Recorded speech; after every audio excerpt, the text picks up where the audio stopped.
우리에게 주신 하나님의 말씀은 신약성경 로마서 8장 1절부터 28절까지 말씀입니다. 로마서 8장 1절부터 28절까지 말씀 우리 함께 한 목소리로 봉독합니다. 우리에게 주신 하나님의 말씀입니다. 그러므로 이제 그리스도 예수 안에 있는 자에게는 결코 정죄함이 없나니 이는 그리스도 예수 안에 있는 생명의 성령의 법이 죄와 사망의 법에서 너를 해방하였습니다.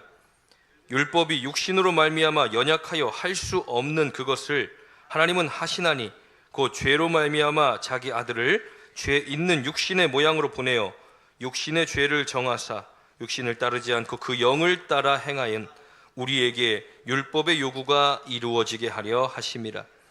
육신을 따르는 자는 육신의 일을, 영을 따르는 자는 영의 일을 생각하나니 육신의 생각은 사망이요 영의 생각은 생명과 평안이니라. 육신의 생각은 하나님과 원수가 되나니 이는 하나님의 법에 굴복하지 아니할 뿐 아니라 할 수도 없음이라. 육신에 있는 자들은 하나님을 기쁘시게 할 수 없느니라. 만일 너희 속에 하나님의 영이 거하시면 너희가 육신에 있지 아니하고 영에 있나니 누구든지 그리스도의 영이 없으면 그리스도의 사람이 아니라.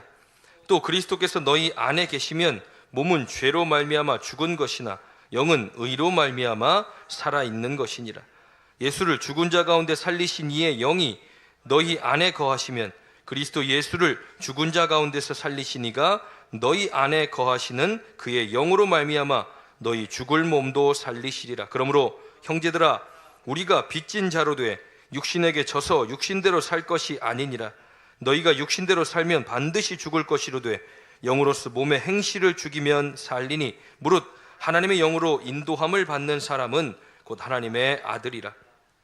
너희가 다시 무서워하는 종의 영을 받지 아니하고 양자의 영을 받았으므로 우리가 아빠 아버지라고 부르짖느니라.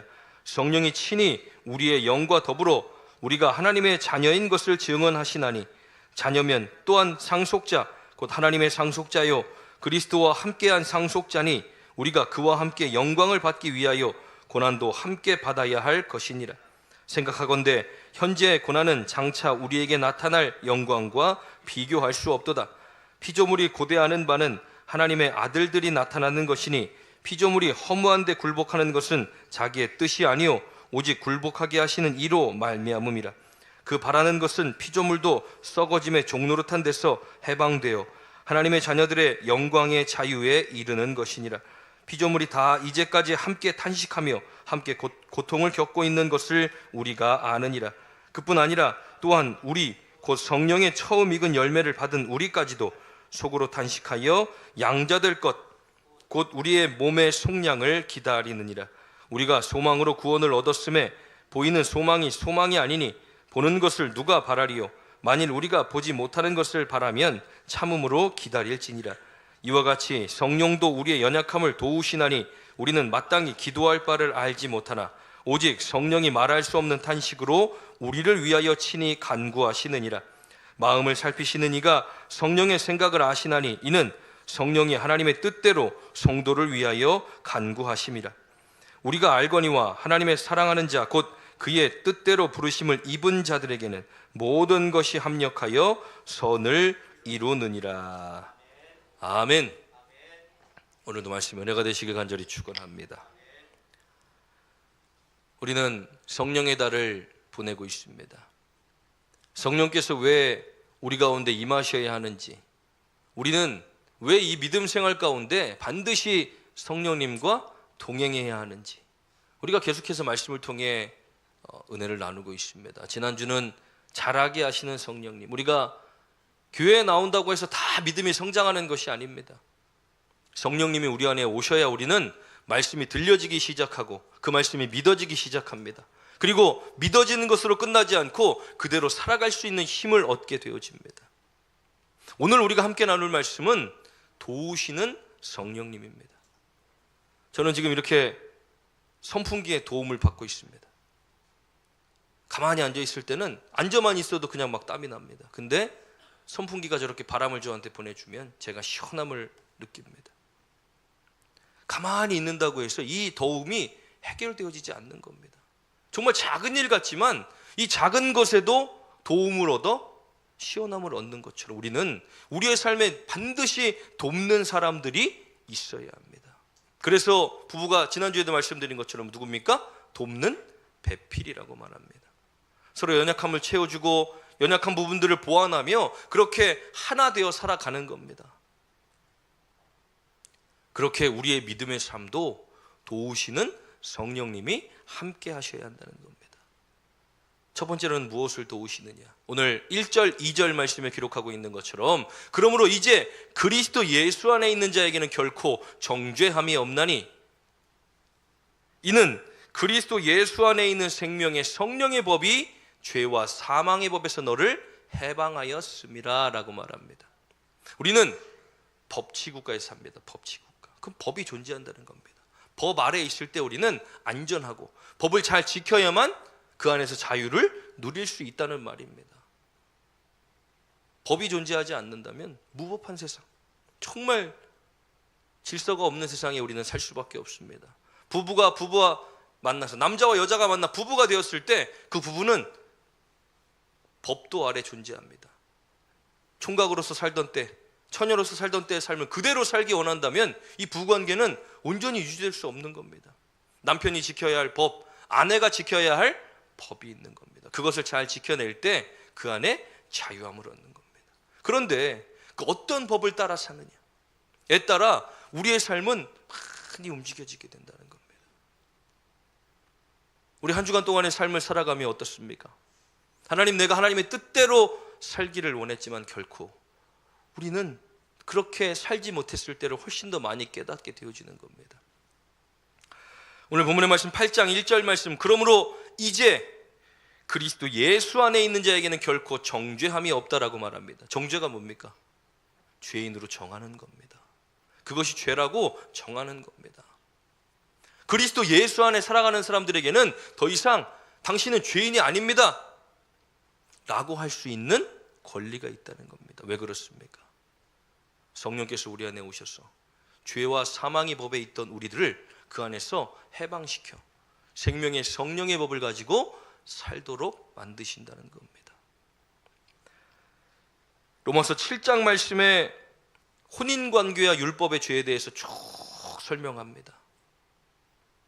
아까 말씀드린 것처럼 부부가 법도 아래에 거하고 있는 것과 같이 어떤 법 아래 거하느냐에 따라 그의 삶이 완전히 달라지는 겁니다. 우리 사도 바울은 어떤 사람입니까? 법 없이도 살 사람입니까? 그는 정말로 능력 있는 사도였습니다. 말씀을 전할 때마다 사람들이 그 말씀을 듣고 변화되어지고, 그리고 병든 자들을 위하여 기도하면 그 병이 다 낫는 겁니다. 심지어는 그가 가지고 있던 손수건만 얹어놔도 그 병이 고침을 받는, 귀신들이 그만 만나면 다 떠나가는 겁니다. 얼마나 능력 있는 사람입니까? 그런데 그가 오늘 본문의 말씀 전에 7장 말씀에 보면 뭐라고 고백하느냐? 오호라, 나는 곤고한 사람이로다. 이 사망의 법에서 누가 나를 건져내랴. 아무리 내가 주의 능력을 가지고 살고 주의 뜻대로 살며 복음을 전하여 교회를 세우고 많은 사람들을 능력으로 고쳐낸다 한들 돌아서면 또다시 육체의 소욕, 육신의 생각들이 그를 사로잡는다는 겁니다. 그러니 오호라, 나는 곤고한 사람이로다. 누가 이 사망의 그늘에서 나를 건져낼 것이냐. 아무도 거기서 그를 건져낼 수 있는 사람이 없다는 겁니다. 노력으로 되는 겁니까? 내가 지금부터 육신의 생각을 하지 말아야 되겠다, 내가 하나님이 기뻐하시는 삶을 살아야 되겠다 다짐한다고 그게 됩니까? 예배하고 찬양하고 막 기도할 때는 될 것처럼 느껴집니다. 그러나 저 성전문을 열고 나가는 순간부터 세상 근심과 걱정, 내가 감당해야 될 일들, 내가 해야 될 일들이 끊임없이 우리를 짓누르게 되는 겁니다. 난 곤고한 사람이구나. 난 정말 20년, 30년, 40년 예수 믿었는데 아직까지도 이 육체의 소욕을 이겨내지 못하는구나. 아직까지도 나는 육체의 정욕을 이겨내지 못하는구나. 이 탐심을 끊어내지 못하는구나. 나는 구제불능인가 보다. 이제부터 교회 가면 무슨 소용이 있냐, 지금부터 기도하면 무슨 소용이 있냐, 어차피 나는 똑같이 죄인으로 살 건데. 이렇게 결론 짓고 말아야 합니까? 그렇지 않다는 겁니다. 우리는 곤고한 사람들입니다. 끊임없이 육신의 생각을 하고 끊임없이 육체에 사로잡혀 살아갑니다. 그런데 그러지 않기 위하여 하나님이 성령을 우리에게 주셨다는 겁니다. 도우시는 성령이 우리 가운데 오셔서 무엇을 도와주시나? 우리가 육체로 살지 않도록, 육신의 생각대로 살지 않도록 우리 가운데 오셔서 우리의 영을 깨워 하나님의 뜻과 하나님의 말씀대로 살도록 우리의 삶을 인도하신다는 겁니다. 죄와 사망의 법에 이끌려 살아가던 우리들의 삶, 내가 계획하고 내가 생각하고 내가 살아왔던 삶이 전부인 것 같고 그것들이 나를 살리는 것처럼 느껴왔던 나의 모든 삶에서 이제는 하나님이 진짜 생명을 얻을 수 있는 생명의 길을 우리에게 가르쳐 주시고 보여주신다는 겁니다. 성령께서 우리 안에 오셔서 죄와 사망의 법이 아니라 점점 우리 육신을 위해 살아가며 육신을 위한 열매들을 맺던 우리들의 삶을 멈추게 하시고 이제 성령의 열매를 맺도록 하나님이 기뻐하셔서 정말 하나님이 역사하시고 인도하시는 삶을 살아갈 수 있는 우리들의 삶으로 우리를 변화시켜 가신다는 겁니다. 3절 말씀입니다. 율법이 육신으로 말미암아 연약하여 할 수 없는 그것을 하나님은 하시나니. 하나님이 우리에게 율법을 왜 주셨습니까? 율법을 왜 주셨습니까? 우리 죄인임을 깨닫게 하시려고 주셨습니까? 아닙니다. 그 율법을 지켜 살면 하나님이 천대까지 은혜를 베푸신다는 겁니다. 율법을 지켜 살면 구원을 주신다는 겁니다. 그런데 그 율법대로 다 지켜 살 수 있습니까? 이 바리새인들 얼마나 대단한 사람들입니까? 모세오경을 달달달달 외우는 사람들입니다.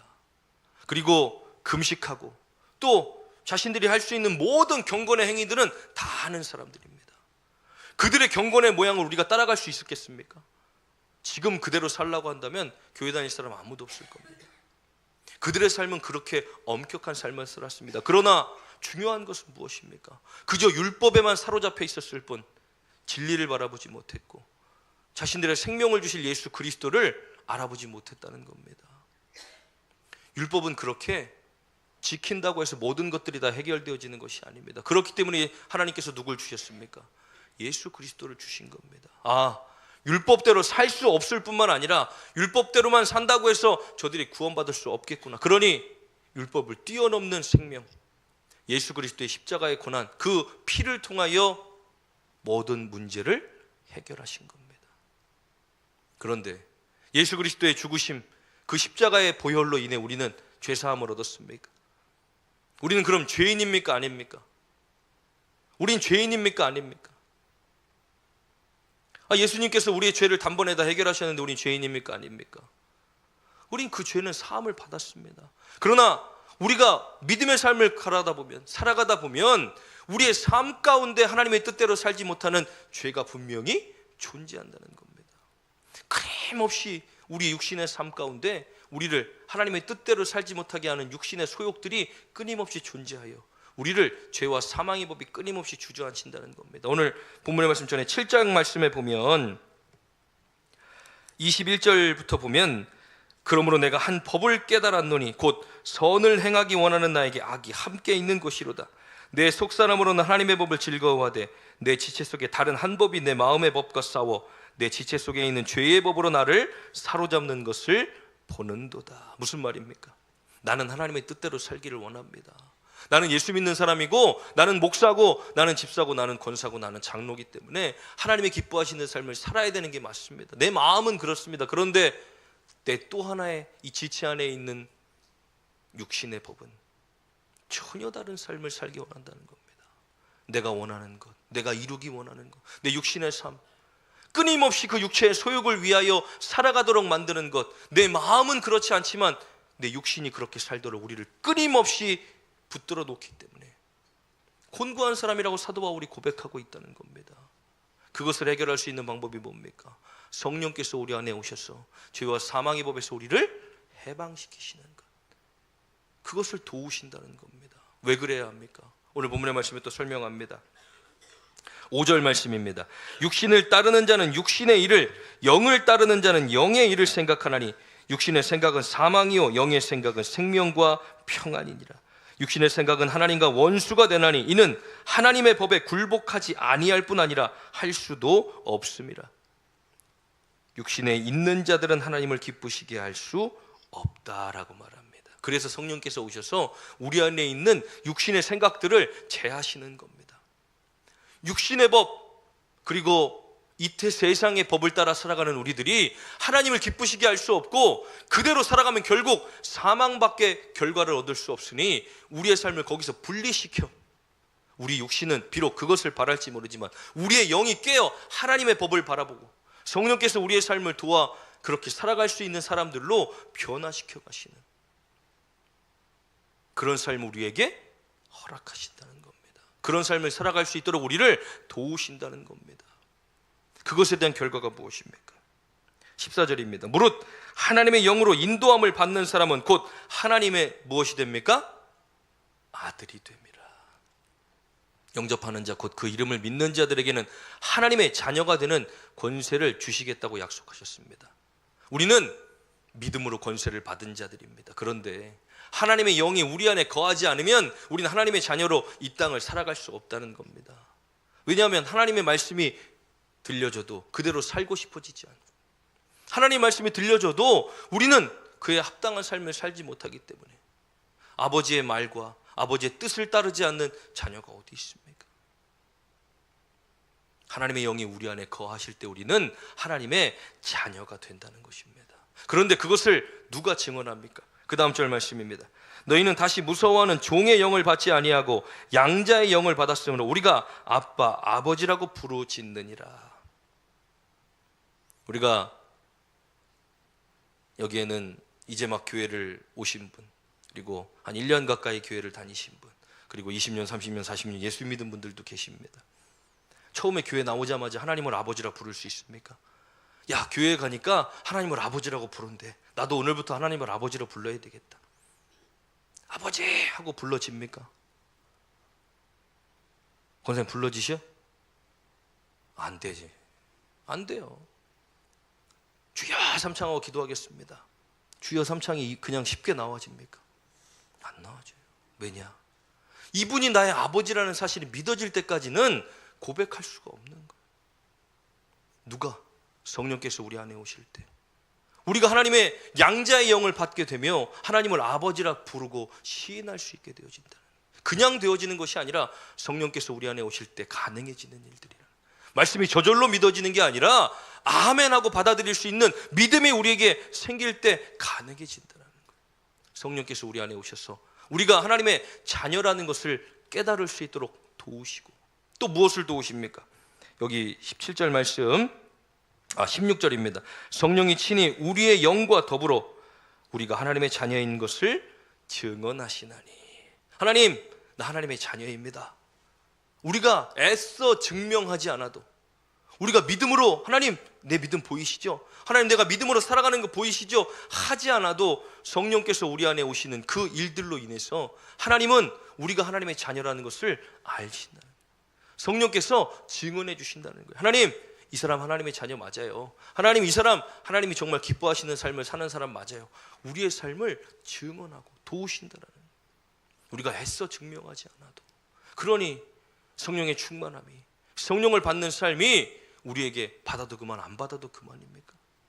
일평생을 예수 믿어도 하나님의 자녀라는 것을 증명하지 못한다면 아무 소용없는데 한순간을 하나님 앞에 나와도 우리가 하나님의 자녀라는 것이 증명되어지는 믿음의 삶을 살기 위해 우리는 반드시 성령의 도우심을 받아야 한다는 것입니다. 그리고 17절입니다. 자녀이면 또한 상속자 곧 하나님의 상속자요 그리스도와 함께한 상속자니 우리가 그와 함께 영광을 받기 위하여 무엇도 함께 받습니까? 고난도 함께 받아야 할 것이다. 우린 누굽니까? 하나님의 자녀가 되는 순간 상속자가 되는 겁니다. 하나님께서 가지신 것이 무엇입니까? 이 세상 모든 만물입니다. 하나님 말씀으로 창조하시고 그리고 다스리시고 하나님께서 역사하시는 모든 것들 누가 누릴 수 있습니까? 자녀가 누리는 특권입니다. 하나님의 이름을 부르짖을 때 하나님이 들으시고 고통 가운데 신음할 때 하나님이 붙드시며 우리의 모든 삶 가운데 동행하고 함께 걸어가신 하나님의 모든 역사와 은혜와 사랑들을 자녀들이 누리게 되어진다는 겁니다. 우리는 누굽니까? 상속자이기 때문에. 여기서 끝나지 않습니다. 26절 말씀입니다. 이와 같이 성령도 우리의 연약함을 도우시나니 우리는 마땅히 기도할 바를 알지 못하나 오직 성령이 말할 수 없는 탄식으로 우리를 위하여 친히 간구하시느니라. 마음을 살피시는 이가 성령의 생각을 아시나니 이는 성령이 하나님의 뜻대로 성도를 위하여 간구하심이라. 우리의 기도를 우리가 기도할 때 성경에서는 성령 안에서 기도하라고 말합니다. 그냥 기도하는 게 아닙니다. 세상 사람들과 같이 막 1000번씩 절하면서 기도하고 정말 자신들이 원하는 그 기도 제목들을 다 나열해서 하나님 앞에 다 올려드리는 그런 기도를 말하는 게 아닙니다. 우리의 기도는 하나님이 응답하실 수 있는 기도, 하나님이 응답하셔야만 하는 기도. 때로 우리가 우리의 연약함, 우리의 삶의 문제들을 놓고 기도할 때도 있습니다. 그러나 우리의 기도는 하나님이 응답하실 수밖에 없는 기도, 반드시 하나님이 응답하셔야 하는 기도. 그러려면 누구의 마음을 알아야 합니까? 하나님의 마음을 알아야 합니다. 그런데 우리는 연약하여 그것을 알 수 없다는 겁니다. 그러니 성령께서 말할 수 없는 탄식으로 우리를 위하여 친히 간구하신다는 겁니다. 그래서 방언 기도에 대해서 제가 말씀드린 적이 있는데, 방언 기도는 뭡니까? 성령의 선물입니다. 그리고 우리의 덕을 쌓는 기도입니다. 방언 기도가 왜 좋습니까? 아무도 알아들을 수 없는 영적인 언어로 하나님과 계속 대화하는 겁니다.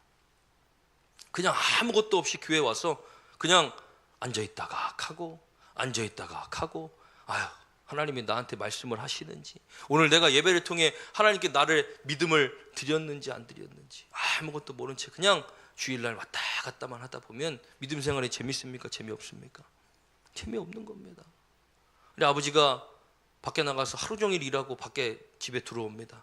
그런데 가족들이 다 방에 흩어져가지고 핸드폰만 하고 TV 보고 아빠가 오는지 안 오는지 관심도 없고, 일을 열심히 했는지 수고를 했는지 안 했는지 관심도 없습니다. 방 안에 가만히 있다. 또 아빠는 들어와서 그냥 씻고 자고 일어나서 아침에 출근합니다. 그 가정생활이 재미가 있겠습니까?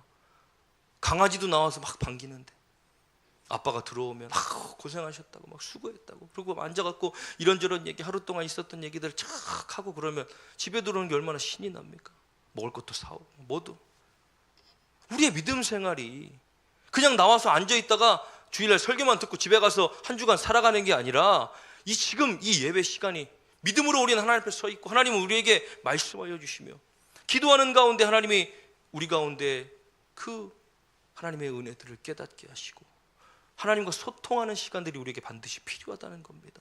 그러면 믿음 생활이 재밌어질 수밖에 없습니다. 내가 기도하는 거 하나님이 반응하시고, 내가 기도하는 거에 하나님이 응답을 주시고, 내가 기도하는 거에 하나님이 말씀하여 주시고, 내가 고민하고 걱정하는 것들이 말씀을 통하여 풀어지기 시작하고, 내가 그걸 붙들고 기도할 때 한 주간 승리하며 살아가는 나의 삶이 서로 상호작용으로 일어날 때, 그래서 우리는 하나님을 인격적으로 만나야 한다는 겁니다. 하나님은 그냥 성령 속에 존재하는 분이 아니라 실제로 우리와 함께 하시는 분이고 성령을 통해 우리의 삶에 밀접하게 들어와 계시며 내주하시는 성령께서 우리의 마음과 생각을 살피시고 우리가 말할 수 없는 그 고통 가운데 있을 때에도 우리를 위하여 탄식하며 기도하시는 분이 성령님이시기 때문에 우리의 기도를 도우신다는 겁니다. 나는 지금 비록 육체의 소욕을 위해서 기도할지 모르지만 그러나 성령께서 우리를 위하여 하나님이 기뻐하실 수밖에 없고 하나님이 원하실 수밖에 없고 하나님 반드시 응답하실 기도들을 우리를 위하여 끊임없이 간구하신다는 겁니다. 마음을 살피시는 이가 성령의 생각을 아시나니 이는 성령이 하나님의 뜻대로 성도를 위하여 간구하심이라. 하나님의 뜻대로. 그래서 우리의 기도가 성령 안에서 이루어져야 하는 겁니다. 왜냐? 그 기도가 하나님의 뜻대로 부르짖는 기도가 돼요. 우리의 생각과 마음, 내 입술에서 나가는 기도는 내 육체의 정욕을 위하는 기도일지 모르지만 그러나 영으로 드리는 하나님 앞의 기도는 하나님이 기뻐하시는 기도, 하나님의 뜻 가운데 부르짖는 기도로 우리의 기도를 도우신다는 겁니다. 그러니 도우시는 성령께서 우리 안에 오실 때 우리는 어떻습니까?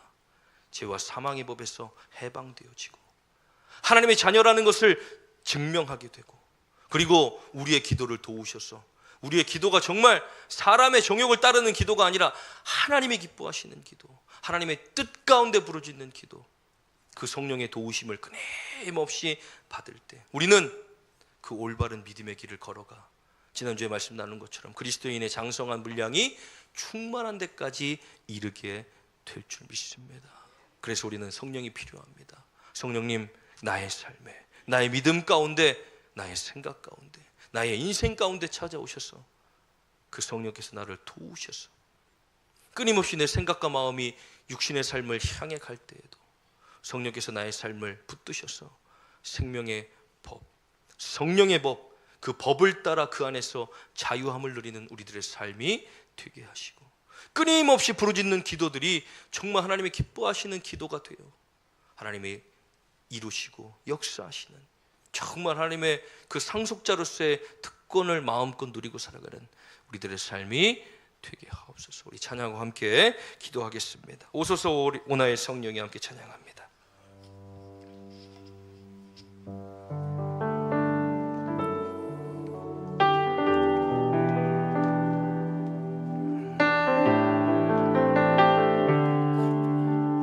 우리 찬양의 가사를 잘 생각하면서 함께 찬양합니다.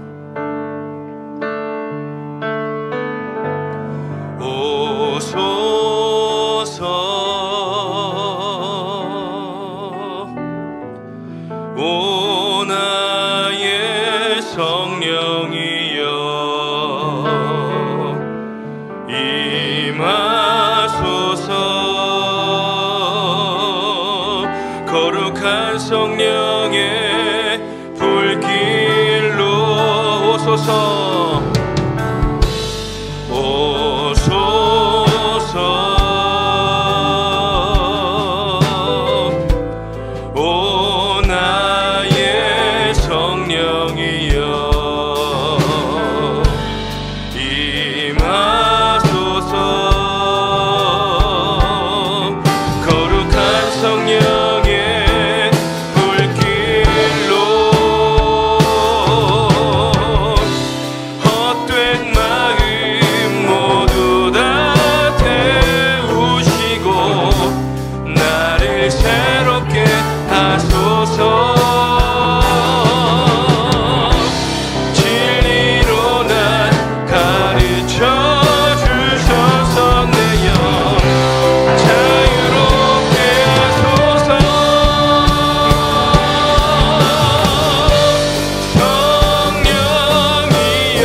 다 같이 주실 말씀 붙들고 우리 주여 한번 우리 통성으로 함께 기도합니다. 주여, 하나님의 시간 도우시는 성령께서 우리 가운데 임하여 주셔서 우리의 성도 한 사람 한 사람 각 사람 위에 임하여 주시고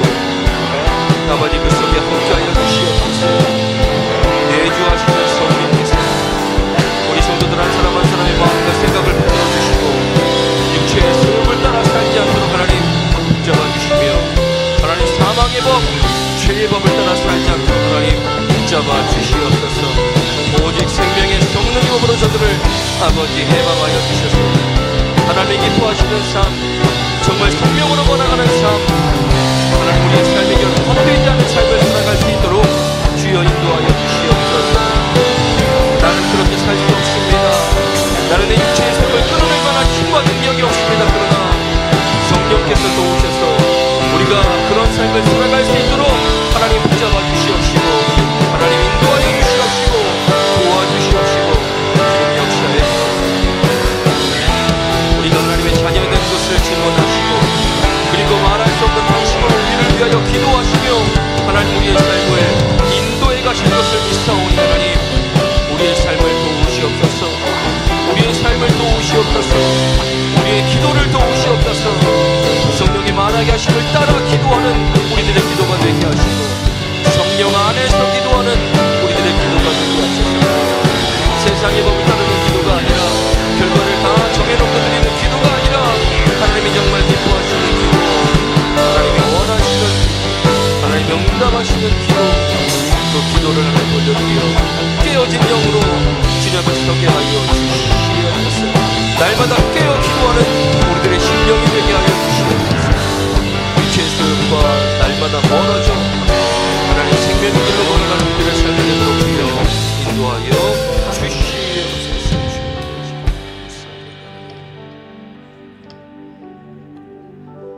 하나님 열심히 산다고 살아가고 열심히 믿는다고 살아오지만 그런 하나님 우리는 때로 나의 생각과 나의 삶과 타협하고 이 세상의 법칙들과 타협하여 진짜 하나님의 뜻, 진짜 우리에게 보이신 생명의 길, 보이지 않는 그 믿음을 향하여 걸어가기보다 보이는 것들에 집중하고 또 육체의 소욕을 위하여 살아갈 때가 너무나도 많이 있습니다. 그래서 우리는 성령님이 필요합니다. 우리의 삶 가운데, 우리 믿음 가운데, 우리의 생각 가운데 임하여 주셔서 우리를 생명의 길, 의의 길, 진리의 길, 영광의 길로 인도하시고 정말 말할 수 없는 탄식으로 우리를 위하여 기도하시며 우리에게 하나님의 생각과 뜻을 알게 하셔서 그것을 구하게 도우시는 성령님을 구하오니 산호하는 마음 주시고 성령을 사모할 때 가장 좋은 성령의 충만을 우리에게 주실 것을 믿고 오늘도 주님 앞에 나아오니 하나님 성령의 충만함을 허락하시고 한 주간 동안의 삶도 성령님과 동행하는 복된 삶이 되게 하여 주시옵소서. 오늘도 당신의 사랑하는 성도들 주님 앞에 나올 때 그냥 나오지 아니하고 감사로 주님 앞에 예물 올려드립니다. 하나님의 예물 기쁘게 받아 주시옵시고 하늘의 신령한 복, 땅의 기름진 복으로 충만하도록 채워 주시옵소서.